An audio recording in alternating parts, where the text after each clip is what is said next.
सापडली. आपल्या महाराष्ट्राचे लाडके राजहंस असलेले अजितदादा पवार यांचं दुःखद निधन झालेले आहे. तरी मी कळवसराच्या वतीने त्यांना भावपूर्ण श्रद्धांजली वाहतो.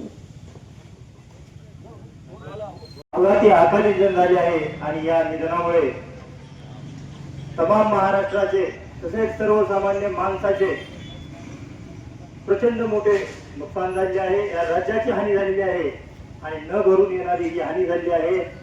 शब्दाचा पक्का असणारा हा महाराष्ट्राचा दादा आज आपल्यातून निघून गेलेला आहे. सकाळ सकाळ मनाला पिळतळून टाकणारी एक बातमी समजली. खूप वेळ तर विश्वासच बसला नाही. मला एक सांगावंसं वाटतंय, आज या महाराष्ट्रातला संबंध देशामध्ये ओळखला जाणारा पवार घराण्यातील कोहिनूर हिरा आपल्यातून निघून गेलाय. आज सगळ्यांना वाईट वाटतंय की ही दुर्दैवी घटना या महाराष्ट्रात घडली असून कळंब शहरातील सर्व पक्षांनी आज या बंदमध्ये सामील झालं पाहिजे, या दुखोट्यामध्ये सामील झालं पाहिजे. एवढं बोलून मी अजितदादांना संबंध कळंब शहरातर्फे श्रद्धांजली वाहतो.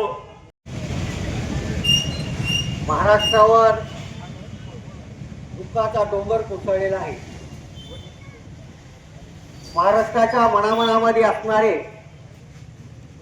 सर्वांचे लाडके विकास पुरुष अजितदादा पवार यांचे विमान अपघातामध्ये दुःखद निधन झालं आहे.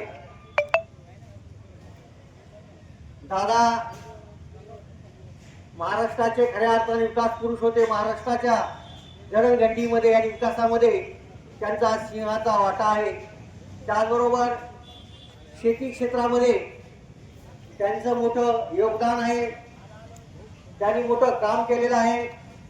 महाराष्ट्राचा शेतकरी हा स्वतःच्या पायावर उभारला पाहिजे, तो आर्थिकदृष्ट्या सबल झाला पाहिजे, यासाठी शेतीची ऊस कारखानदारी आहे, त्यामुळे त्यांनी मोठं काम या ठिकाणी केलेलं आहे.